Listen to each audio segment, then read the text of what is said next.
this year for Kids Day, which is May 25th, 2016, we have an artist that's coming in, and he's going to build a huge sculpture out of recycled bottles.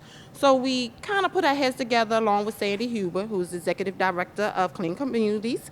How could we get the bottles that are needed for this project?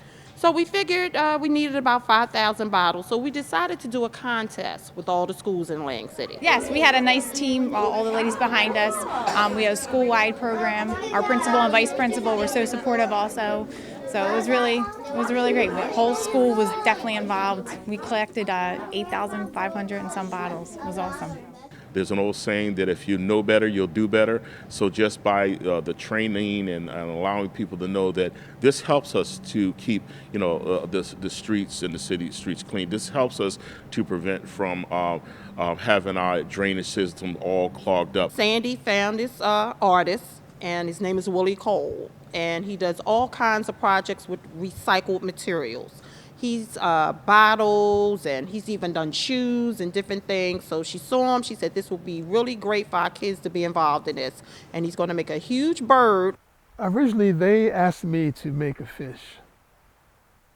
And I caught the train down to Atlantic City. I got off the train, and I'm in the new convention center, and I see fish everywhere. So I said, I don't want to make a fish. There are already too many fish down here. What else is very present on the Jersey Shore beaches in the summertime? And it was the birds.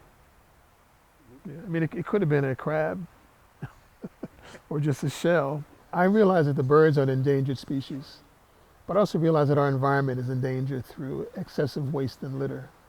So I decided to use a bird as a symbol, and having a bird being made from bottles just made it all that much clearer. There is a message in most of my work that might just be for me. I don't know if I've communicated to the world or not. But I have a belief that everything is the same thing, that everything is made from one thing. That one thing may look different in a certain form, but if you break that one thing that looks different down, it turns to the same thing that everything else is made of. And that's why I make things out of one thing.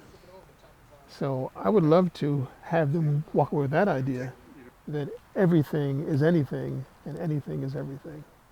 How can we make it fun? How can we get the students involved? And this is how we did our little contest, and this is what they brought us here. Now, I'm sure that Clean Communities wants to walk away with a recycling message. But I think that'll come naturally just based on the fact that they collected the bottles. They won't see the bottles as waste anymore. They'll begin to see them as art material, as building blocks. And it was really neat. We're excited to see what's going to happen with this. It's just kind of a riff on nature. So the concept is nature, but the interpretation is mine. I think they're going to be flabbergasted. I think they're just going to be amazed, of what can be done by the very thing that you toss out in the trash or into, hopefully, the recycling bin. I think this is just going to be an awesome situation, an awesome event. I think the kids are going to love it. I think the public they're going to love it. And I think this is something that they're going to be talking about for years to come.